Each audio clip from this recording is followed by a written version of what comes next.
Himalaya.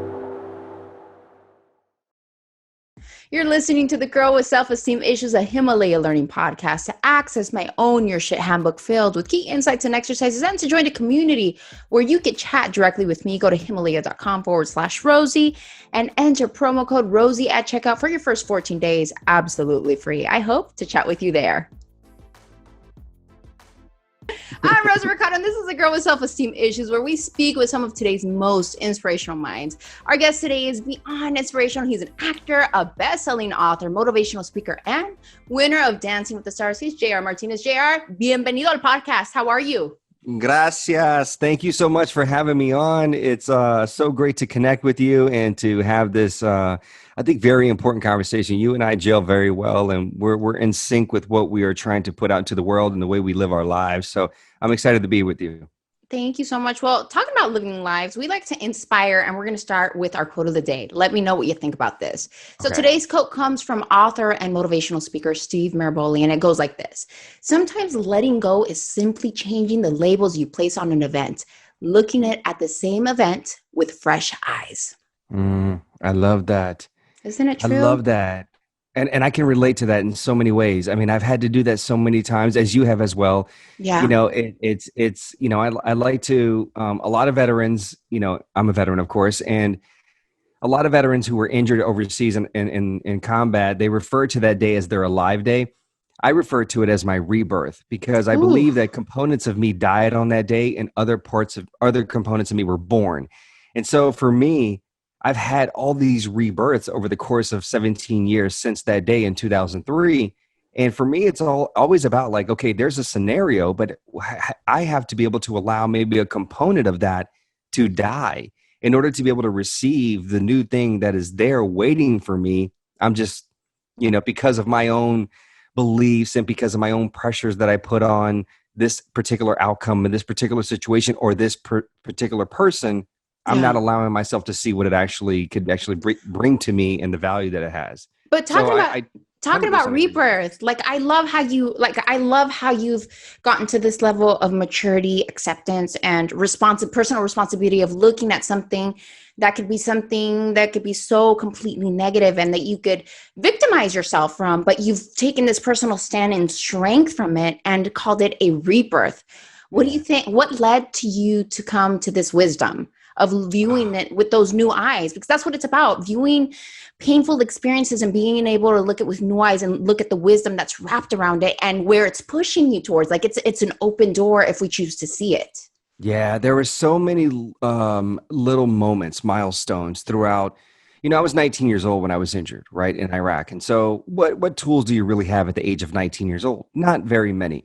I mean, I had the example of the way my mother was and the way my family was. You know, my mother's from Centro America, El Salvador, and my father's from Mexico, but my father was never in my life. Mexicanos. So, yes. So, you know, I had that example of survival and thriving and just being very optimistic, but very ambitious and just having that drive. But at 19, when my life was turned upside down, what tools did I really have? And there were all these little things that took place over the course of my recovery that gave me hope made me realize, oh, wait, this is what I could be doing. This is what I can do with my life. This is where I can go. So, for example, I'll quickly summarize. 6 months after I was injured, I'm in the hospital still going through the motions. And one of the nurses asked me to visit a patient who was having a tough time. He just arrived at the hospital, same injury as I had, but I was 6 months ahead of him in the recovery process. I went in and spoke to him. I actually was able to have an impact on him. That literally propelled me now believing, you know what, I'm going to visit patients every single day in the hospital because it gives me this great feeling. So I started purposeful. Yes, it's purposeful. Exactly. How does it feel when you impact someone like that? I found service again. Oof. And that feeling of impacting somebody, especially at that age, it was like, wait, oh my God, this feeling of you giving somebody life.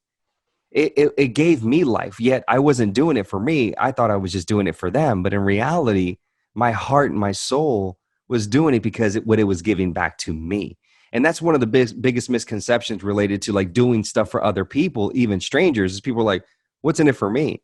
There's a lot in it for you, actually, if you go and trust the process. So I had that moment that got me involved in philanthropy. I did a lot of work through philanthropy early on in my recovery process, but I got to tell you, probably one of the biggest moments that took place that really forced me to see life in this new opportunity that existed in front of me was my best friend.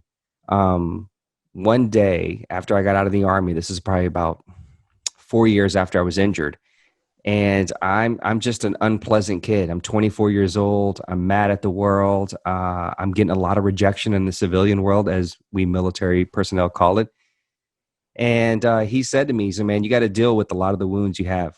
And the wounds he's referring to are mental and emotional wounds. And I was like, what are you talking about? My wounds have healed. I'm referring physically. Yeah. And he's 17 years older than me. So he's been through this. He's been through life. He's seen a lot more than I have. And so he said, he said to me, he said, you need to cry. And I said, what are you talking about? He said, you need to cry. And I was like, I don't cry. One, because I'm a young man. I thought I was a man, but I'm a young man. Two, because I am Latino, right? Men don't cry. Culture, men don't cry. No llores. No llores. ¿Por qué estás llorando? Yeah. And three is that I'm also a military veteran, right? Like veterans don't cry. Like I was an infantryman. That's not what we do. And so you just sort of, suppress it and move on. And so it was that moment when he really had that conversation with me that forced me to look at myself and to really evaluate where I was going, how I was living, if that's how I wanted to be 10 years, 15, 30 years from now. Mm-hmm. And I got to tell you, Rosie, that when I finally accepted that, everything changed for me. Opportunities, blessings, everything came my way. God was like, I was just waiting for you to come around, man. Now that you're here, you're ready. Here we go. Yeah, because if you would have been given all those opportunities that you wanted in the wrong time, you would have blown those away. And sometimes we get in this place, and we were talking about this yesterday. Sometimes we get to this place that we're impatient, we're angry, we don't get what we want when we want, and we're doing the hustle and everything, and we're working hard. But sometimes we don't sit back and think, maybe I'm not ready. I don't have the wisdom that's needed in order to accomplish that at this moment in my life. Not saying that I'm not going to get it, but I have to work on myself. I have to grow. I have to do inner healing, because healing is a big part of success. Don't you agree? 100%. I believe that. But see, I think one of the difficult things is the reason why I think that many people don't actually go to that place of saying, I'm not ready, because that then means that you're weak. The interpretation is that you're weak. And I can't admit that I'm weak. I can't admit that I'm not ready to take advantage. I can't admit that I'm not ready to provide. And that's not the interpretation. That's the wrong way of looking at it. That's essentially the quote that you read at the very beginning, is that you have to look at it from a completely different perspective, a new set of eyes, that it's not this element of where if I can admit that I'm not ready, that I'm weak, that I'm a failure. No, it means I identify that there is a part of me that is probably the weakest point of me, but I'm going to strengthen. I'm going to address it. And guess what? I'm now going to be this well-rounded. It's no different than, like, for example, you see, athletes, right? And video games come out and the athletes are on those games. Every athlete gets a rating. Yeah. What do? They get a rating. Some guys don't agree with the rating, but then they realize, okay, this is a part of my game that I have to get better at. Why? Because I want that rating to go up. All of us are striving to have 100% rating. Yeah. It's really unattainable. But what you could do is bring that 40% and maybe this category, bring it up to a 45. We're always students. To a 55. And then maybe you get to a 90 average, and guess what? You're pretty damn good. Yeah. And I'd like to believe that where I am in life right now, I'm probably like a 70% right now.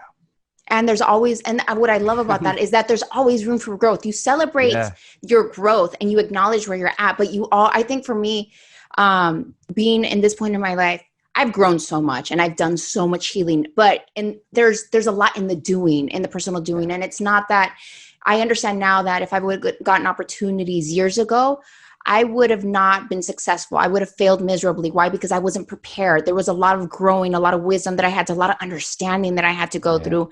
And I think this entire path has allowed me to become the woman that I am, but I'm still a student. I'm a human. I make mistakes and I'm still growing and learning. But the difference now is I'm hungry to learn.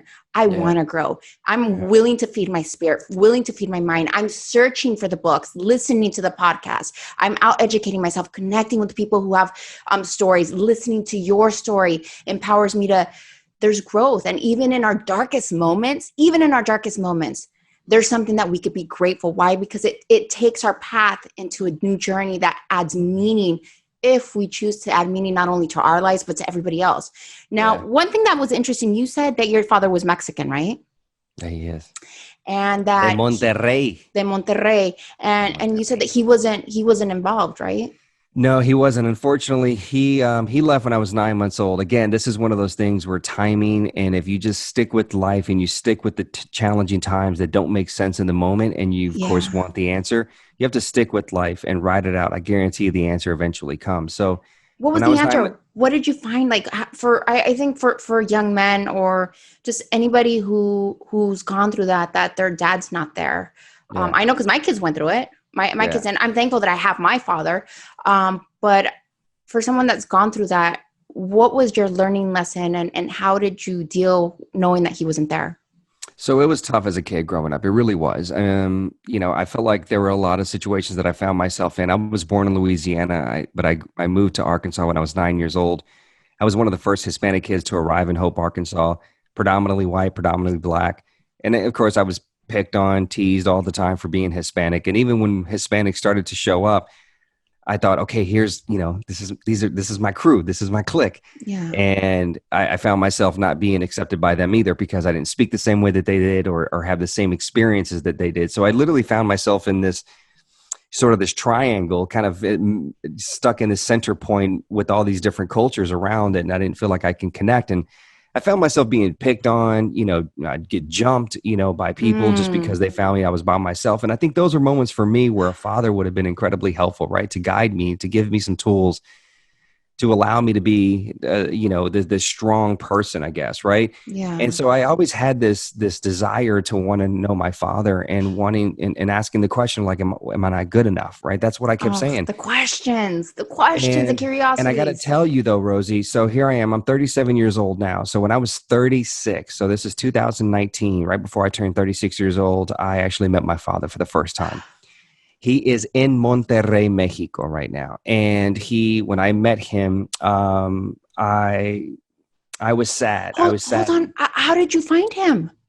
Facebook, Facebook. JR, get out of here. You found him on Facebook? Yeah. So what happened was one of his friends that sort of works with him and reached out to me and we started the dialogue. And at first, I mean, I'm not going to lie, like I was a little reluctant, like, is this him? Is that, I don't know. Yeah. And I got on the phone with him and asked a lot of questions. And there was a lot of personal stuff that he knew that isn't public information. So then I was like, okay, this must be him. And I knew he's from Monterrey and whatever. So I made the trip. I went to Monterrey last summer. And when I showed up to meet him, he is essentially homeless, broke, Oh my God. sleeps on a lady's porch that she just lets him sleep there. They sort of adopted him.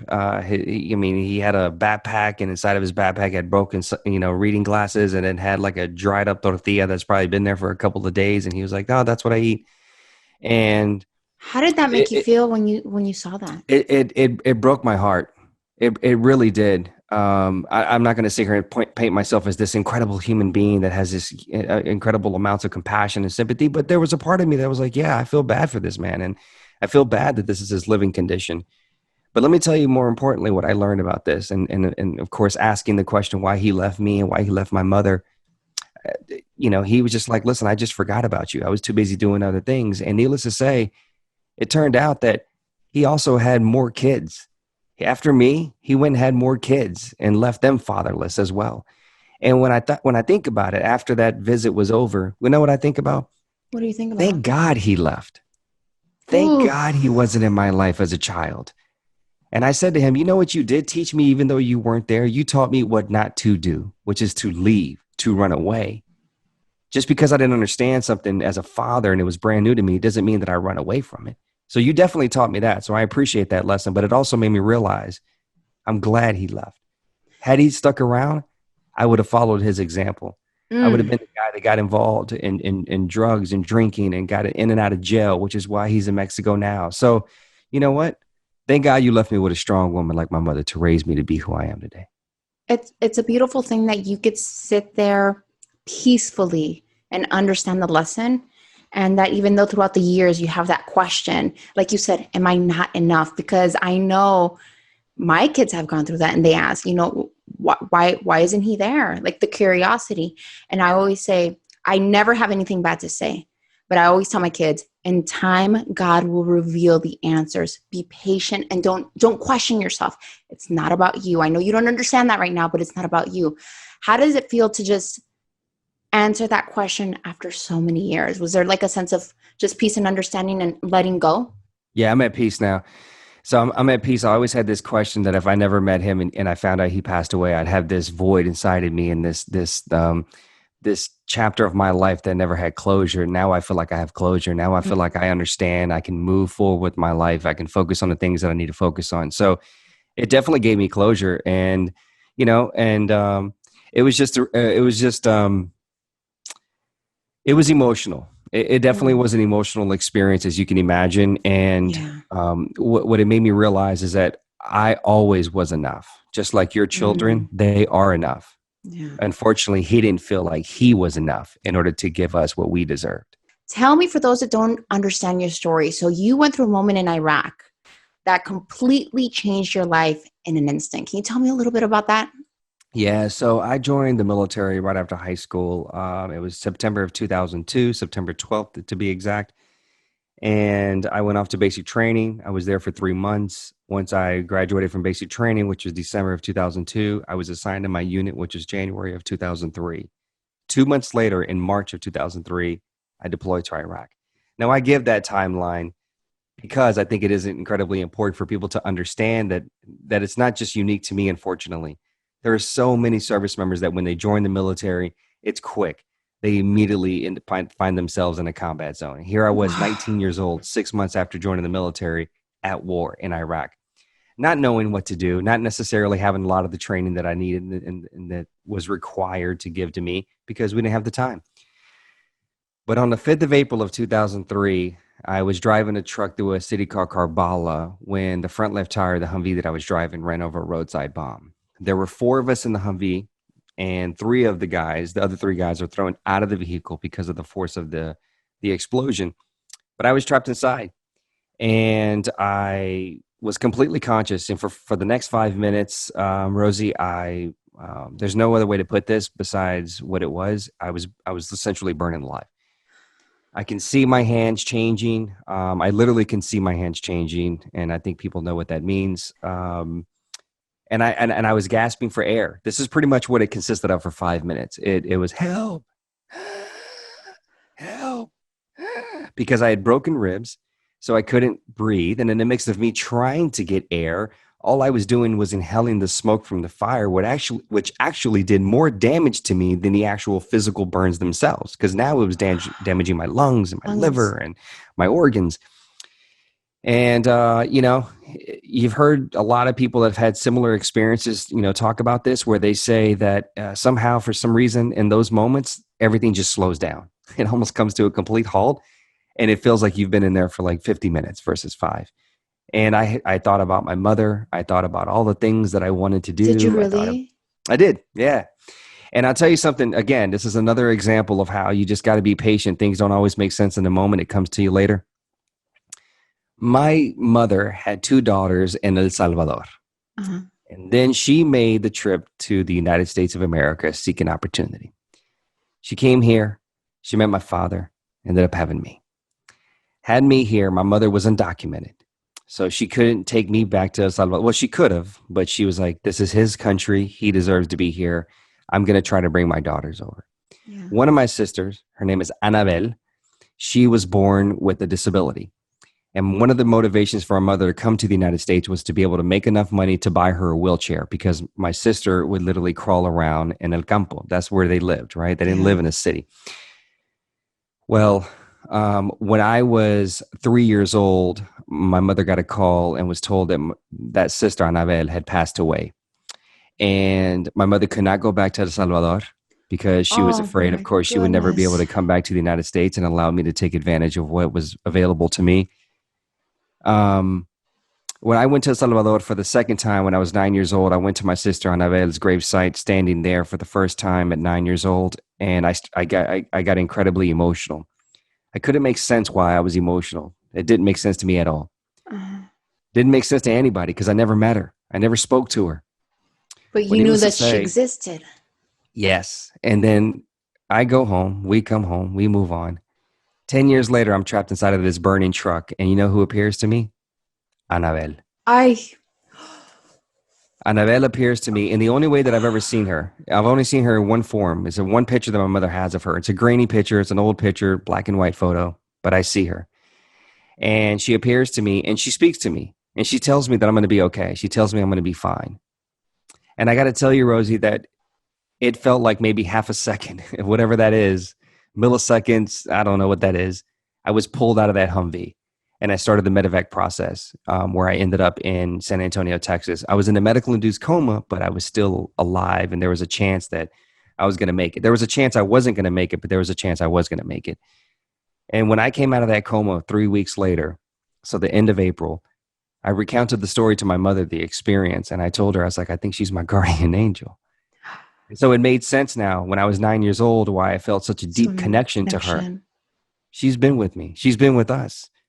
But again, I had to be patient and wait for life and God to be able to present me in the right time to say, this is why. Why? The If why. so many of us just ride this thing out, just sit through the storm. It's going to be a storm. I know it's hard to look outside the windows and see everything that's going on.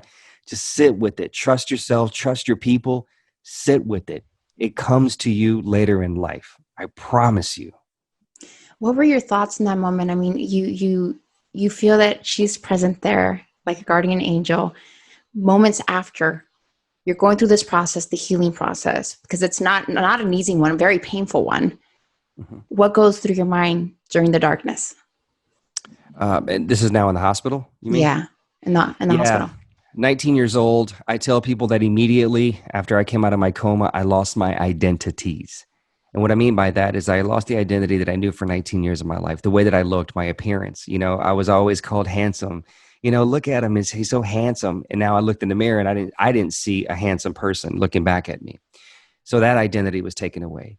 The identity that I was starting to create for myself, which is being in the military, being in uniform, being of service, having a purpose. I was told that I can no longer remain in the United States Army. I was going to be medically discharged. So now both of my identities just completely stripped away from me. In an And I can instant. tell you that I fell into a really dark place of being depressed and being angry and have a lot of regret and blaming. And the only thing that got me through, honestly, was my mother one day telling me, there's 3 things I want you to do. Mm. I want you to try to be positive. Try to be the old JR. I want you to believe that something good is going to come from this. And I want you to have faith. I want you to have faith. You know, my mom, being from El Salvador, would pray to all of these different saints and El Niño de Atocha and Our mamas El siempre Señor de orando. los Milagros. Y yo le Sí. prometí al Señor de los Milagros and all this stuff. And so she's Yeah. like, just have faith. And Rosie, all I had in that moment was those 3 things. That's all I could do. So Yeah. I just said, okay, I'm going to try it. And I tried it and I started to see a little bit of light. And then 6 months later is when I told you that I met this troop in the hospital and I saw another bit of light. And so suddenly I was traveling down this tunnel. If you can use your imagination to the listener right now, if you're picturing a tunnel, a very dark tunnel, but as you go deeper into the tunnel, there's maybe one light, overhead light. So there's a little bit of light. And as you keep going through that tunnel, there's now 2 sets of lights, overhead lights. So there's a little bit more light. And you keep going, you keep going, and you keep finding all this light. But the problem is so many of us, when we see the dark tunnel from the very beginning, we see darkness so much that we're like, we're not even going to go into that tunnel. Yeah. No, I'm at the point in my life now, I see a dark tunnel. I'm like, I'm going in. I'm going to hold somebody's hand. But Mm-hmm. man, I'm going in. Yeah. I might take some tools with me because I'm scared, but I'm still going into in. that dark tunnel because I know that eventually 1 light, 2 lights, 10 overhead lights are going to appear and that tunnel is going to be lit up and there's going to be opportunity there. Opportunity and lots of strength and lots of empowerment. And it feels like in those dark moments, you really get to know who you are.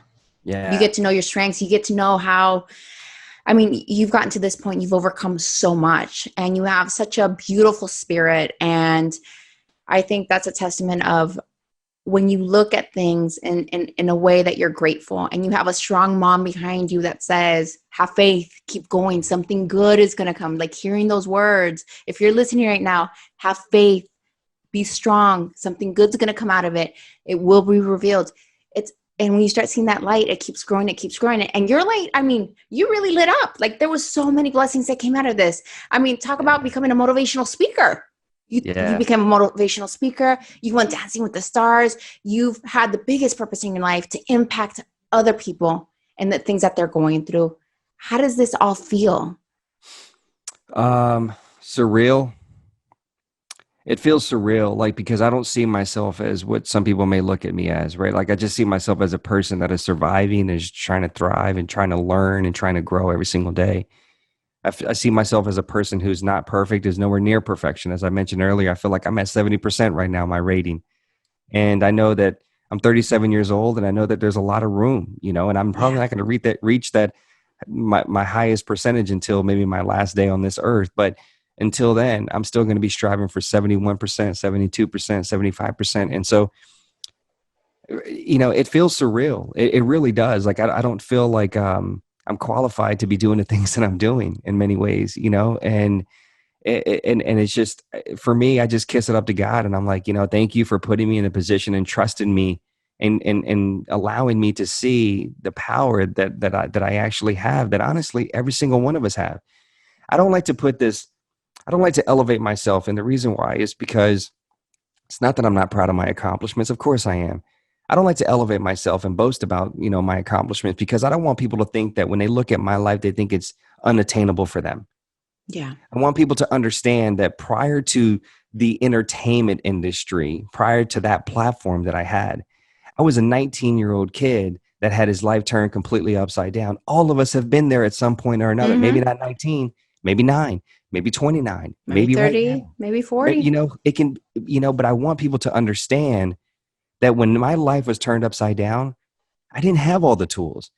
I didn't have any really tools at all, like, to deal with this. But I learned as I went.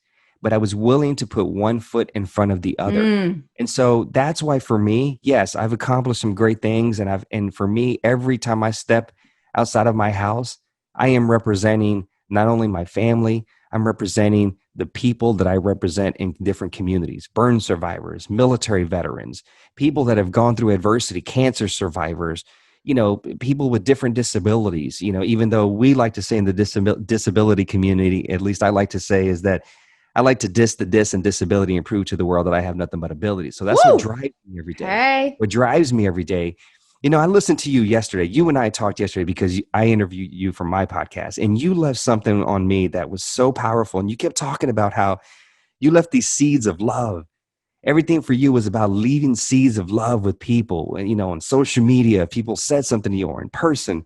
And it's really funny because people probably listening to me right now, like, oh, that guy JR, like, oh my God, like, I like him. I like his energy. But the truth is, I don't always approach everything from a seeds of love like you. And so I look at you and I'm like, God, I admire you, Rosie. Like, I Thank admire that you. approach. That is such a pure, genuine, beautiful thing. I don't have that. I should. But guess what? If I can try that, maybe that's how I get to 71%. There That's we how I get to go. There we 75%, go. See, right? I love that, JR, but that's the beauty. But we You learn were from each other. But that's a beautiful thing, that you have an open heart and you can acknowledge where you're at, and you can acknowledge that there's room to grow. And if every human being can get to this point of saying, hey, I'm not perfect, but you know what? I'm willing to learn. I'm willing to listen. I'm willing to take constructive criticism and And get to the next something level. And I'm willing to do. I'm willing to and something and apply. something I want to touch on real quick. So I don't want to be rude. This is your platform, but it's something that was important that we touched on yesterday, is that what you just said should not just be applied to business.